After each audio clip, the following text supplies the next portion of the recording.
screen favourite Piper Perabo is currently appearing off-Broadway in Lost Girls. We're here today at MCC Theatre's Lucille Lortel Theatre to find out from the Broadway alum about what brought her back to the stage. Happy birthday. Oh, thank I hear you. a Halloween baby. Yeah. How does that work growing up? Lots of sugar? Lots of sugar, but costumes on your birthday, which for an actress is kind of heaven. Perfect. Now, obviously you've got this massive screen career going, and a lot of our viewers will know you from Coyote Ugly and later Covert Affairs. What brings you back off-Broadway to this theatre? I worked in this theater once before when I did Neil LaBute's Reason to be Pretty. Then it was a new play, and I loved the space and the size, and MCC has a real artistic commitment to playwrights. And so I had seen an earlier play by John Pollono, Small Engine Repair, here last year, and I thought it was really good. And so when I heard he had a new play coming, I wanted to read it, and then I went after it. Why do you think Lost Girls, your play that you're doing, speaks to people? I think no matter how nice it is at home, everyone has some kind of family drama, and people try so hard to sort of keep that in the back room and present a good face. So it's kind of satisfying to see what's going on in everyone else's house and that it's not all, you know, cherries and roses. I think people can relate.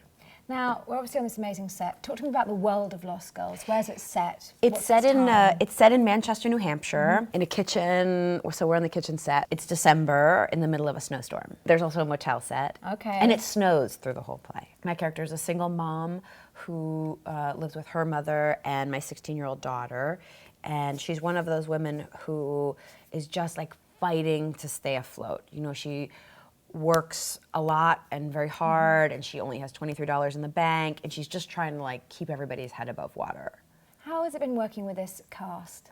You know, I didn't know any of the cast until we started the play. Joe Bonney, the director, is someone that I'm a big fan of. So I was going in a little blind, but we have a really good time. We have a really good time. What can audiences coming in who know nothing about the show expect from it? Expect from their evening, their 90 minutes? I think it's really funny, this play, in a kind of dark way. I think this is, in some ways, a lot of theater isn't always for young people. You know, the ideas are hard to relate to or seem like they're not for them. But half this play is the teenage girl and her boyfriend. And we had a youth company come in here, a bunch of high school students, and watch it, and they really related to it. You know, things that kind of maybe the average theater goer sort of takes for granted, like that the characters smoke and swear and like people take their clothes off, and the teenagers are just like, yeah! And they said afterwards, like, you know, my mom does this and my mom screams at me for that. And I was glad that they sort of, it was something that was meaningful for them and let them talk about what's going on in their lives.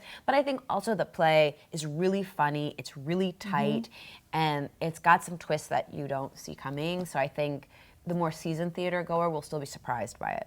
Now, you made your Broadway debut back in 2008.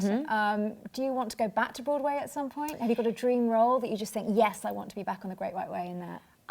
You know, there's playwrights that I'd really like to do. I'd really like to do a Eugene O'Neill play. I'd really like to do a Tennessee Williams play. You know, they're kind of quintessential American women, and maybe men, that I'd like to play. And I think it'd be fun to do it on Broadway because the themes in some of those plays are so big. I think you can really hold a big house together with them.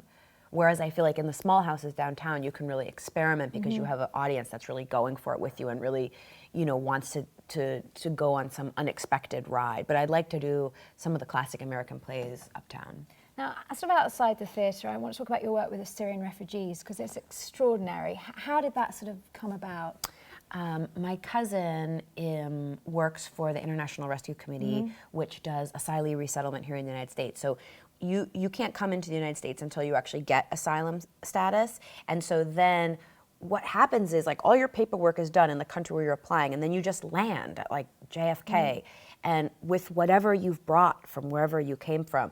So the IRC sets up temporary housing with like pots and pans and sheets and towels and the first dinner, and they pick you up at the airport, your family, they bring you to this place where you can sleep and rest and be safe, and then they come the next day and help you get a job, get your kids in school, English language classes, apply for citizenship. They go through the whole process with you. And I didn't know that anyone did that. And I was so impressed. So then I went and met with the IRC here in New York. You know, it was started by Einstein. Really? he was a refugee in the Second World yeah. War and wanted to do something kind of concrete for the world, and so started this refugee organization to help people from the time they're displaced until the time they get to a home. How can people at home watching this get involved? I mean, is there that you donate to the charity? You can go to rescue.org and you can see not only all the places in the world where the IRC is helping people, but you can also see where your money goes. You can, if you want to send your money to a certain crisis or keep it in the country where you are to help people who are